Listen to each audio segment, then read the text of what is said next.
End-of-term teaching evaluations often leave faculty entirely frustrated, providing broad scores that lack specific, actionable metrics. Global metrics measuring the instructor knowledge or course clarity gauge a student's general satisfaction. They do not diagnose the actual mechanics of the classroom.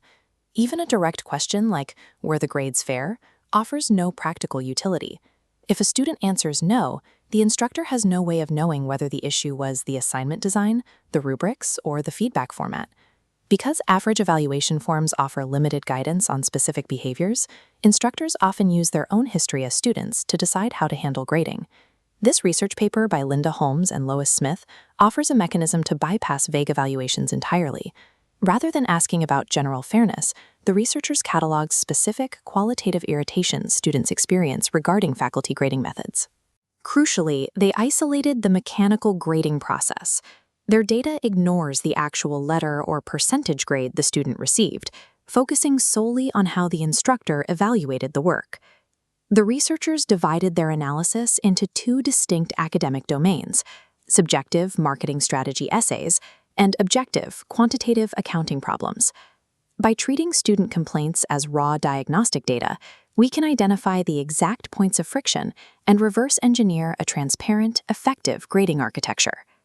We begin with the subjective domain, analyzing survey responses from juniors submitting extensive marketing strategy reports.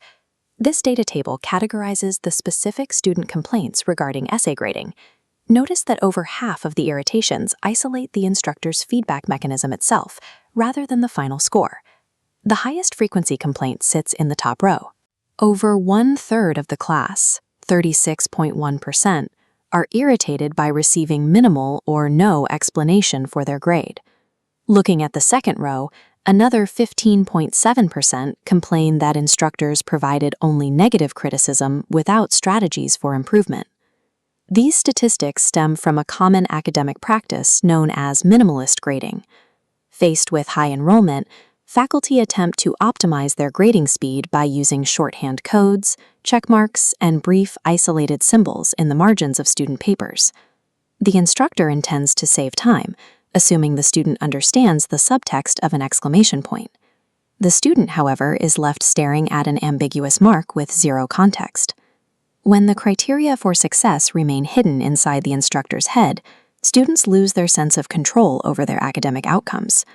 Without a clear understanding of what they did right or wrong, students perceive the evaluation as arbitrary opinion.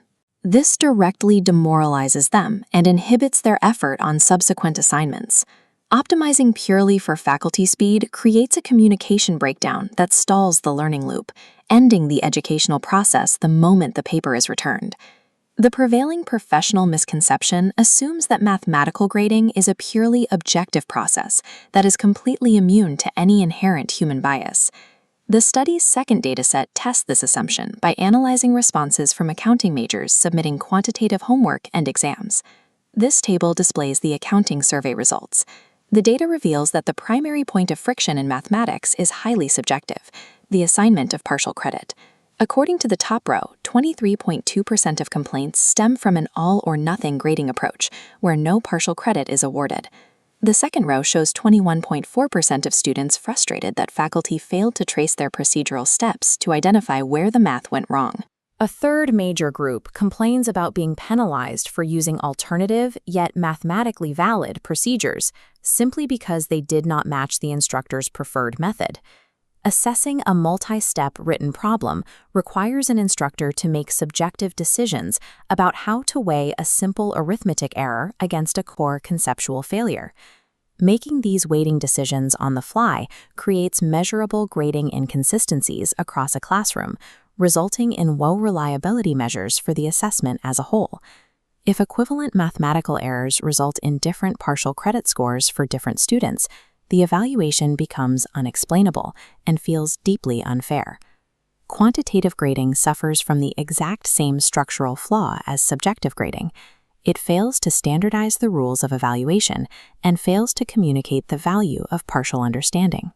Mapping the high-frequency complaints from the marketing essays against the frictions found in the accounting data connects both sets to a single diagnostic point. The shared root cause driving all of these student irritations is a severe lack of preemptive transparency.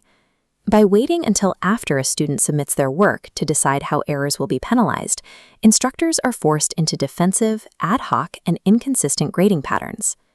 Resolving these systemic complaints requires shifting the pedagogical burden. Instructors must move away from post-submission reactions and focus on pre-submission architectural design. The educational literature provides a structural cure for these specific data points: scoring rubrics. A holistic rubric establishes general success criteria, mapping out the degree of correctness based on the percentage of possible mistakes. Before any student submits their work, the instructor predetermines the cutoff point, separating a conceptual error from a minor arithmetic mistake. This framework eliminates the all-or-nothing complaint by standardizing partial credit and making the final score mathematically explainable to the student. For complex, open-ended essay questions, instructors can deploy the analytic rubric. To draft this matrix, the instructor lists all relevant concepts required to answer the question, ranks the possible responses, and assigns discrete point values to each level of proficiency. This directly solves the minimalist feedback problem. The matrix serves as a pre-written, highly detailed map of expectations, removing the need for vague marginal symbols. When these matrices are provided alongside the initial assignment, students can evaluate their own work against the exact criteria prior to submission. Preemptive matrices neutralize the top student complaints by pulling the criteria out of the instructor's head. They force subjective judgments to be visible, consistent, and understandable from day one. Academic grading is an informed, professional judgment. It is an evaluation of effort, not simply an administrative checklist of errors. Relying on minimalist shorthand to optimize time creates the illusion of efficiency while sacrificing the actual efficacy of the assignment. Structured frameworks eliminate this disconnect. When the rules of evaluation are clear and consistently applied, it restores a student's belief that their effort directly controls their academic outcome.